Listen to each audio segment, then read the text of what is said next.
The bustling Ori market was alive with the vibrant colors of African fabrics, the smell of fried fish, and the rhythmic cadence of traders advertising their wares. Among them was Amaka, a young beauty whose radiant smile often drew customers to her groundnut stall like bees to honey. Her skin glowed under the sun, her laughter a melody that danced through the air. But behind her enchanting smile lay the weight of responsibility. Amaka sold groundnuts not out of passion but necessity, as she was the sole breadwinner for her sickly mother and two younger siblings. The day started like any other. Amaka's stall, modest but tidy, was stocked with freshly roasted groundnuts wrapped in banana leaves. Her charm attracted customers, and her friendly banter kept them coming back. But as the sun climbed higher, casting long shadows over the market, an air of unease settled over her.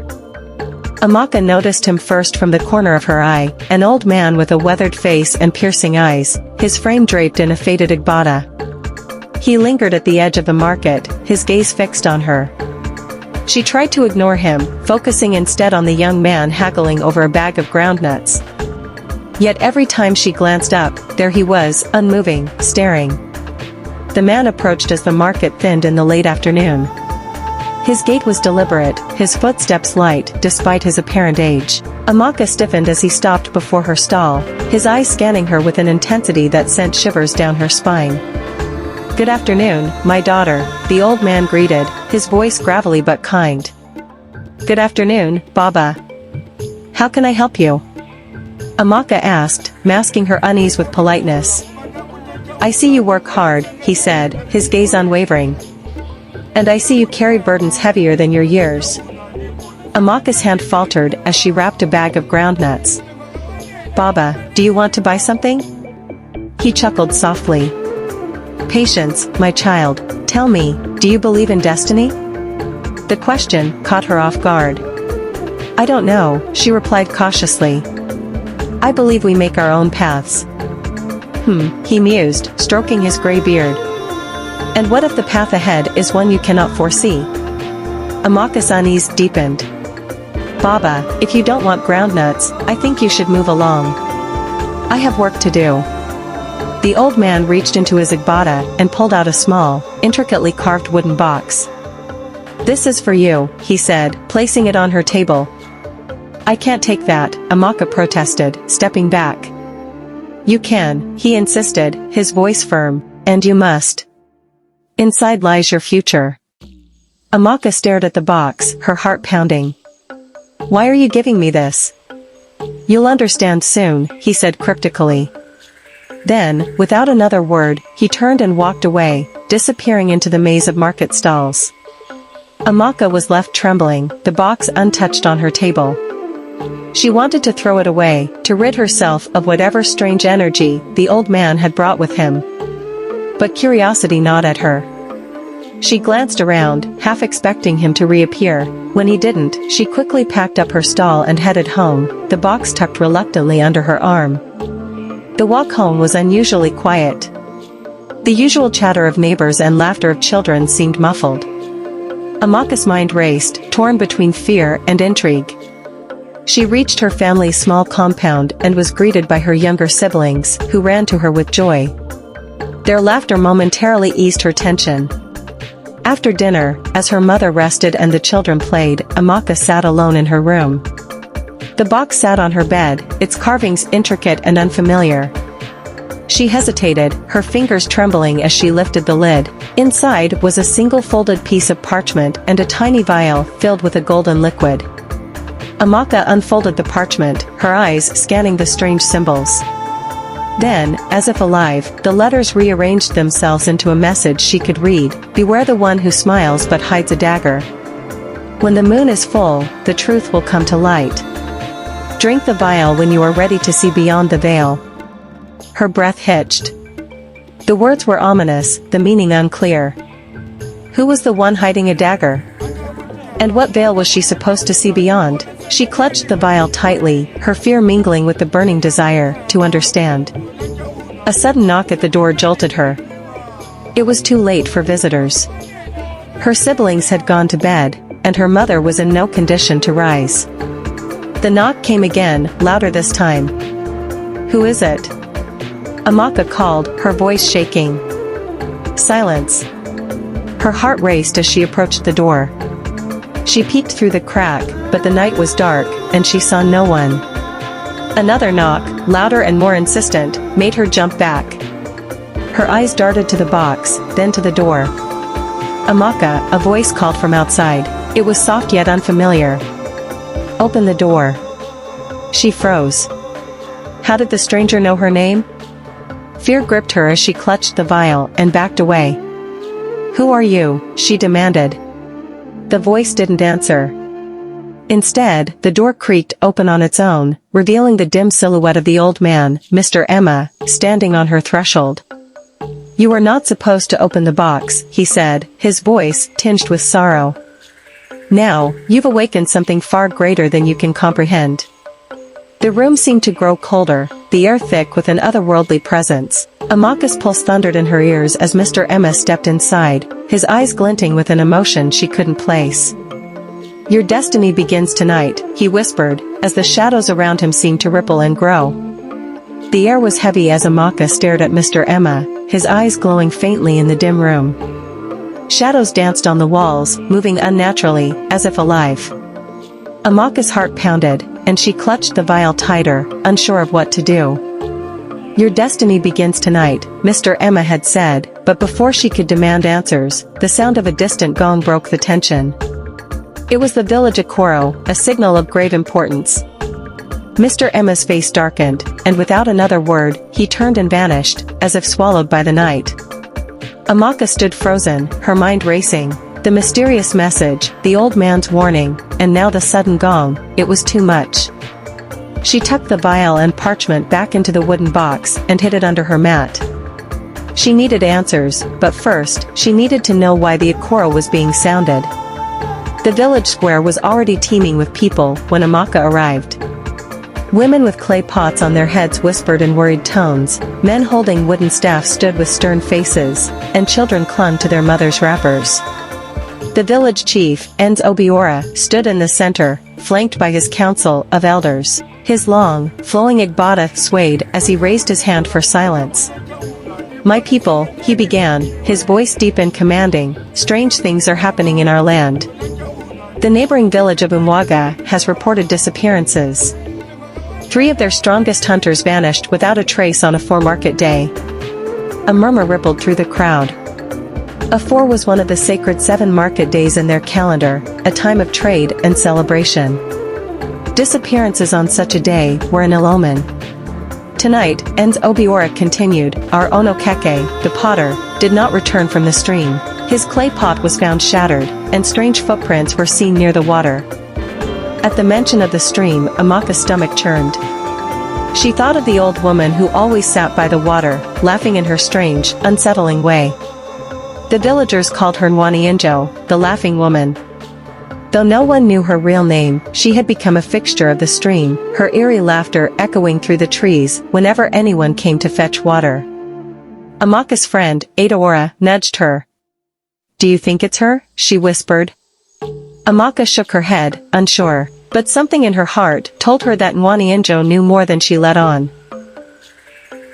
The next morning, Amaka and Adaora decided to visit the stream. They carried calabashes to fetch water, blending in with other women. The stream was surrounded by lush greenery, its water sparkling in the sunlight. Yet, an unnatural stillness hung over the place. As they approached, they saw her, Nwaniinjo. She sat on a large stone by the water, her thin frame wrapped in faded cloth. Her gray hair was wild, her bony hands resting on her knees. And as always, she was laughing, a sound that sent chills down Amaka's spine. Good morning, Mama, Adaora greeted, her voice trembling. Nwaniinjo's laughter ceased abruptly. She turned to them, her eyes sharp and penetrating. You seek water, she said, her voice raspy. But what you will find is far greater than you can carry. What do you mean? Amaka asked, stepping closer. The old woman's gaze fell on her. You carry the mark, child. The spirits are watching. Amaka's blood ran cold. She had told no one about the box or Mr. Emma. How could Nwaniinjo know? Before she could question further, a scream pierced the air. The women turned to see Kem, a young girl from the neighboring village, running toward them. Her wrapper was torn, her face streaked with tears. "They're coming!" Kem cried. "The shadows, they took my brother!" Panic erupted. Women grabbed their pots and calabashes, fleeing toward the safety of the village. But Amaka couldn't move. Nwaniinjo grabbed her wrist with surprising strength. "Do not run," she said, her voice firm. "You must face what lies ahead." Back in the village, the elders gathered again, their faces grim. Kem recounted her story. She and her brother, Obina, had been fetching firewood near the stream when shadowy figures emerged from the forest. They whispered strange words, and Obina vanished before her eyes. The villagers were gripped by fear. Some suggested performing a cleansing ritual, while others spoke of seeking help from neighboring villages.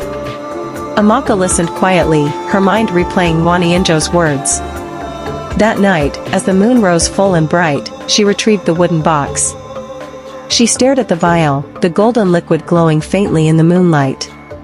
"Drink it when you are ready to see beyond the veil," the parchment had said.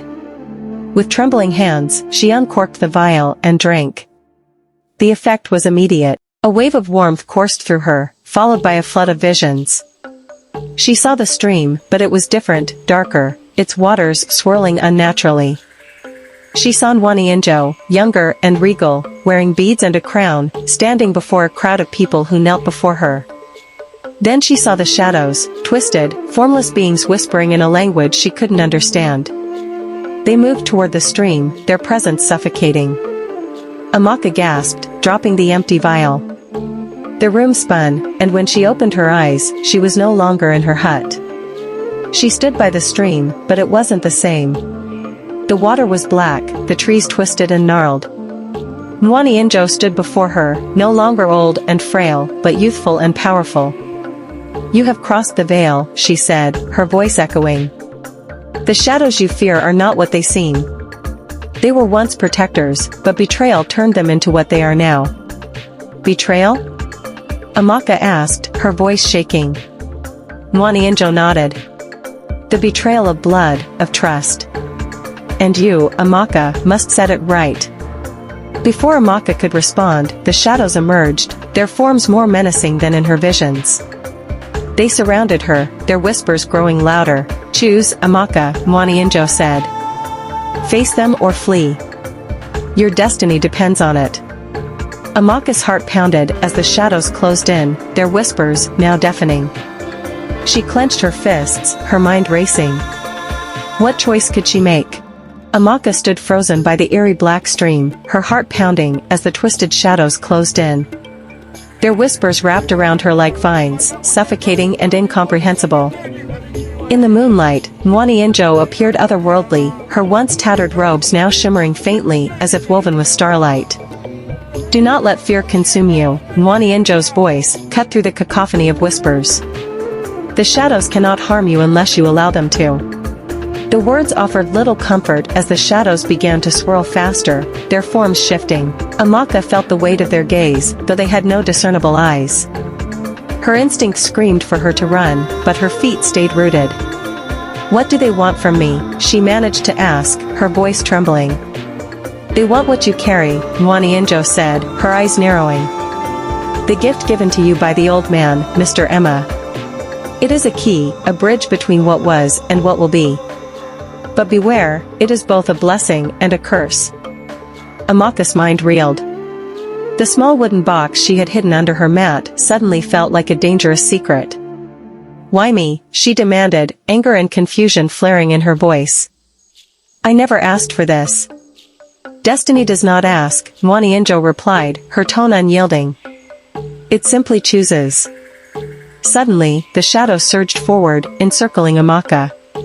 She gasped, expecting pain, but instead felt a strange warmth. The whispers grew louder, then clear, as if speaking directly into her soul. "Choose the path of truth, or drown in the lie of comfort." Amaka's vision blurred, and the world around her shifted. The forest, the stream, even Nwaniinjo dissolved into a blinding light. When her sight returned, she was no longer in the forest. She stood in a vast expanse filled with shimmering jewels and precious stones embedded in the ground like stars scattered across the earth. Streams of crystal-clear water crisscrossed the landscape, their gentle babble a soothing melody. In the distance, a figure emerged, a tall, regal woman adorned in intricate beadwork and gold. Her dark skin glowed with an inner light, and her head was crowned with jewels that sparkled like the heavens. She carried a staff made of ebony wood, its tip encrusted with a glowing emerald. "Who are you?" Amaka asked, her voice barely a whisper. "I am Adana, guardian of the realm between worlds," the woman said, her voice as harmonious as a song. "You have been brought here to understand the weight of your path." Amaka's knees buckled as tears filled her eyes. "I don't understand. I'm just a girl who sells groundnuts in the market. Why am I here?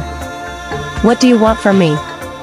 Adana stepped closer, placing a hand on Amaka's shoulder. The touch was warm, comforting. "You are more than you believe. The gift you were given is a shard of truth, a piece of what was lost when betrayal tore our world apart. You must decide whether to guard it or to use it to heal the divide." Amaka opened her mouth to respond, but a sudden tremor shook the ground. The streams rippled, and the jewels flickered as if dimming. Adana's expression darkened. "They are coming," she said, her voice urgent. "You must return now. But remember, Amaka, the choice will soon be yours to make." Before Amaka could ask what Adana meant, she was yanked backward as if by an invisible force. The jeweled land vanished, and she found herself back by the stream, gasping for breath. Mwani Injo knelt beside her, her face etched with concern. "What did you see?" Amaka struggled to find the words. "A woman, jewels, a choice I don't understand." Mwani Injo nodded, her expression somber.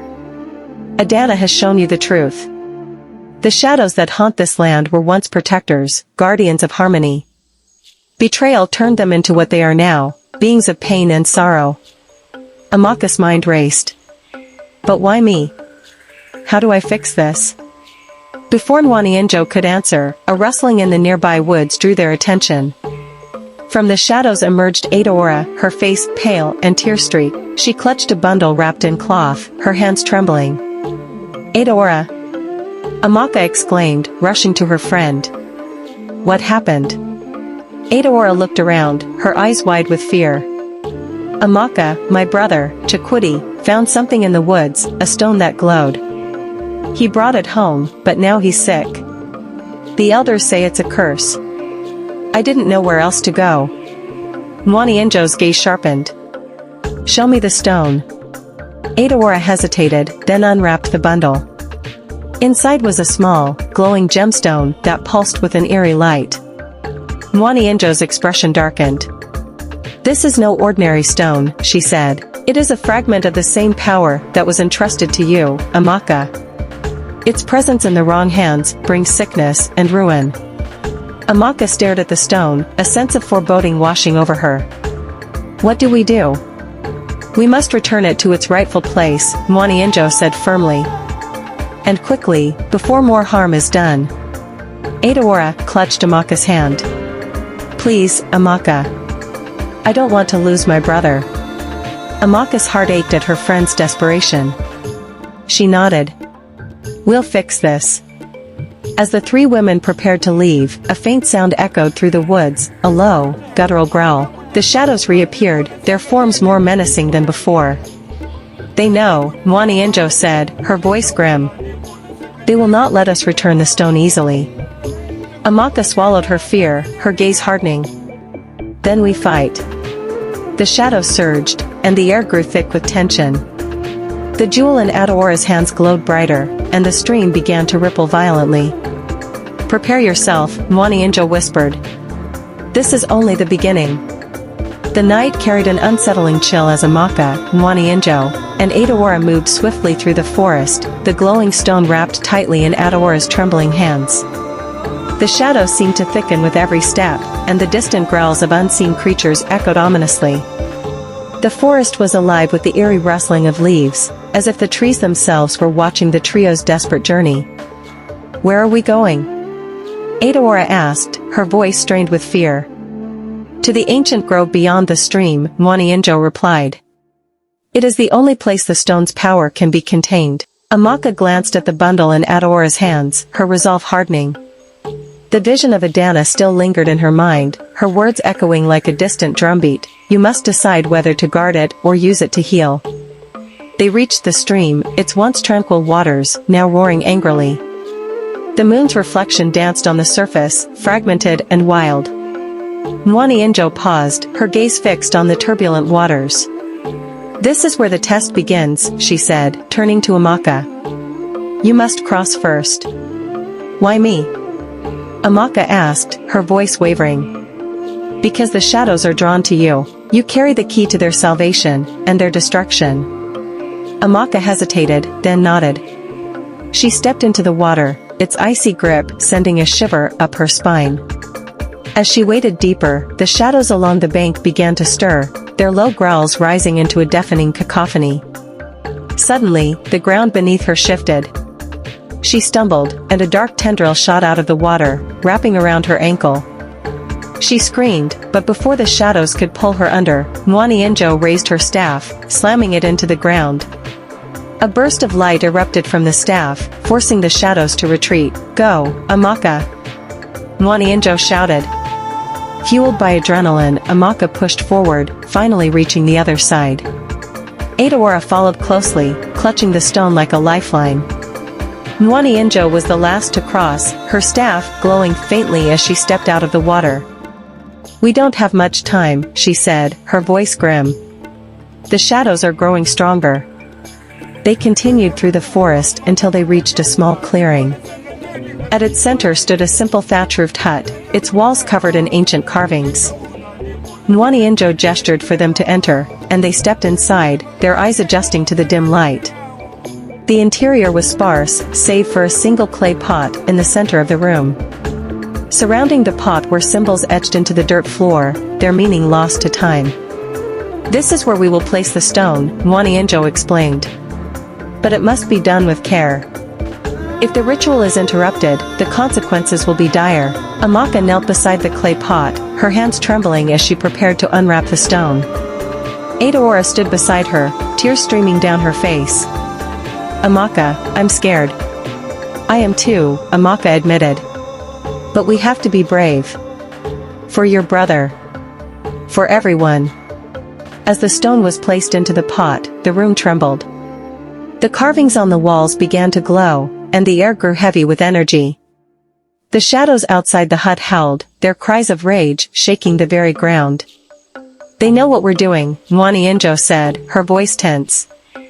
We must finish the ritual quickly. Suddenly, the door burst open, and a figure stumbled inside. It was Chikwudi, Adora's brother. His face was pale, his eyes sunken and wild. Adora, he cried, collapsing to his knees. Chikwudi. Adora ran to him, tears flowing freely. How did you get here? I followed the voices, he said, his breath ragged. They told me to come.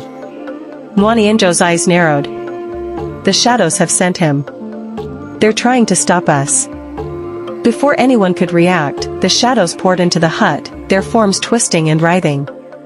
They surged toward the clay pot, but Amaka threw herself in their path. You will not take it, she shouted, her voice filled with a courage she didn't know she possessed.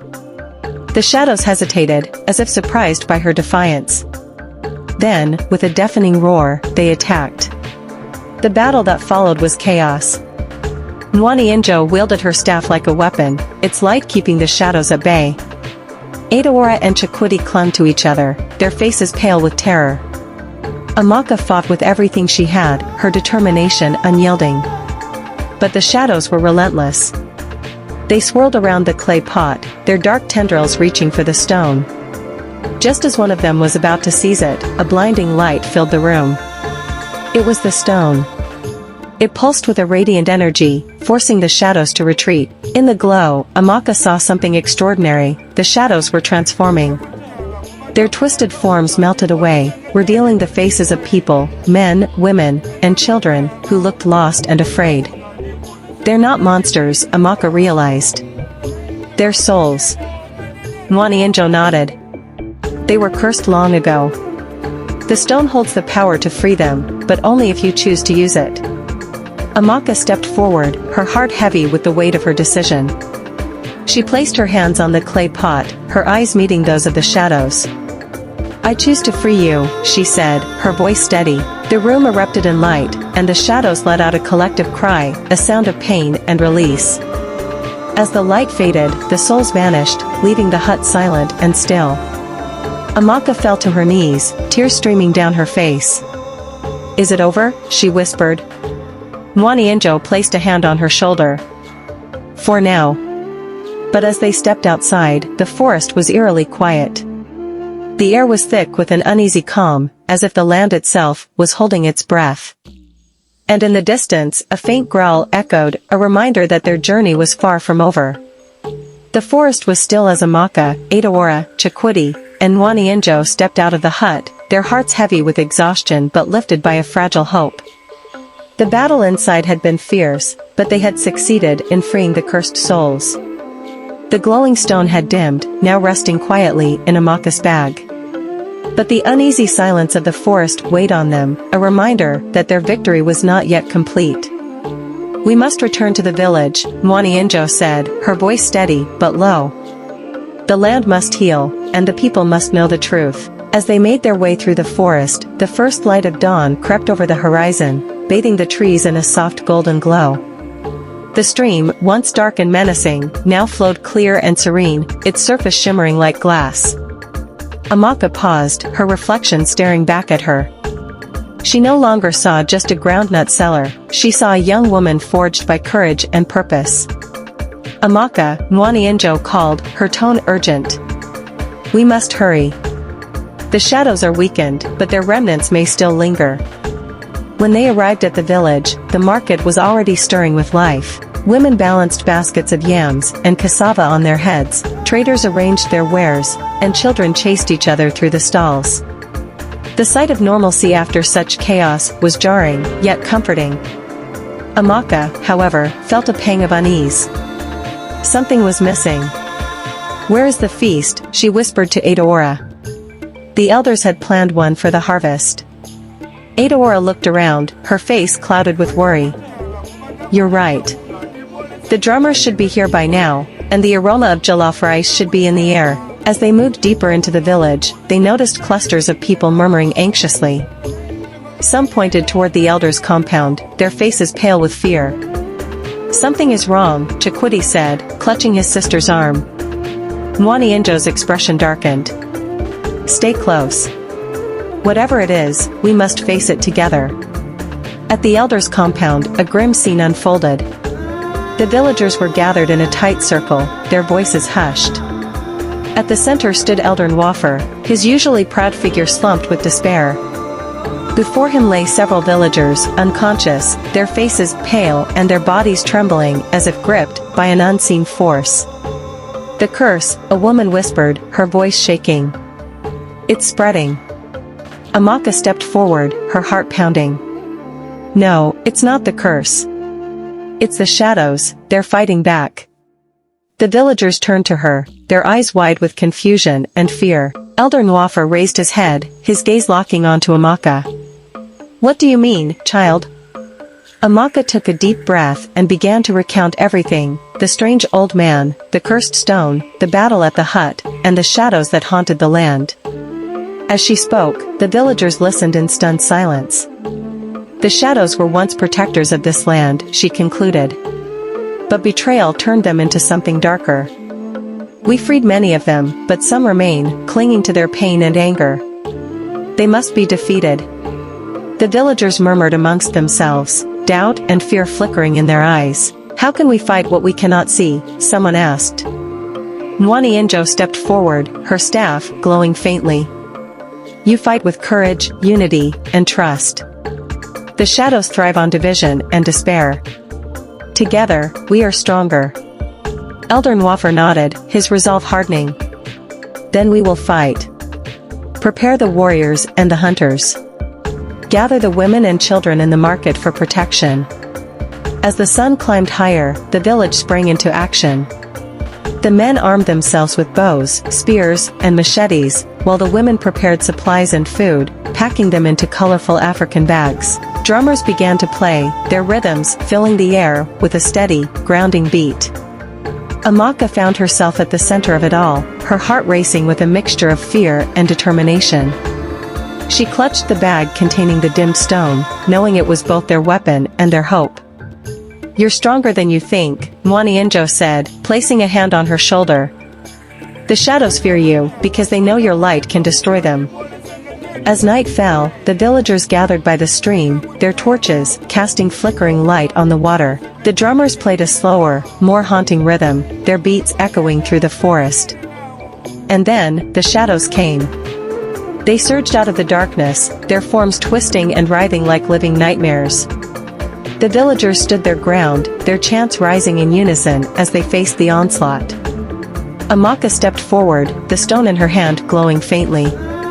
She closed her eyes, focusing on the memory of Adana's words, "You must decide whether to guard it or use it to heal." With a deep breath, she raised the stone high. Its light exploded outward, bathing the stream and the forest in a blinding brilliance.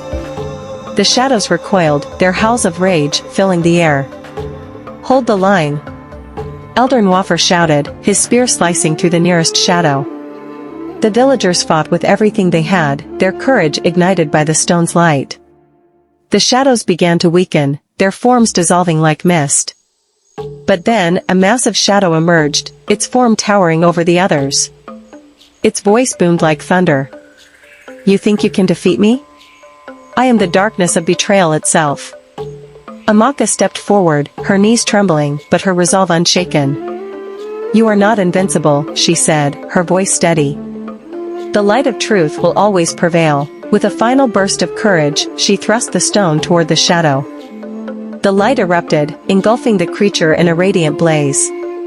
It let out a deafening roar, before collapsing into nothingness. As the light faded, the forest grew quiet. The villagers stared in awe as the stream shimmered, its waters now clear and pure. "We did it," Adora whispered, tears streaming down her face. Amaka turned to the villagers, her heart swelling with pride. "The shadows are gone, but we must honor their memory and ensure such pain never returns. We must heal together." The next day, the village held a grand feast by the stream. The air was filled with laughter, music, and the aroma of delicious food. Amaka sat with Adora and Mwanienjo, a sense of peace washing over her. But as she gazed into the distance, she saw a faint figure, a woman adorned in jewels, her smile serene. "Adana." Amaka smiled back, knowing their journey was only the beginning. The light of truth would guide them all.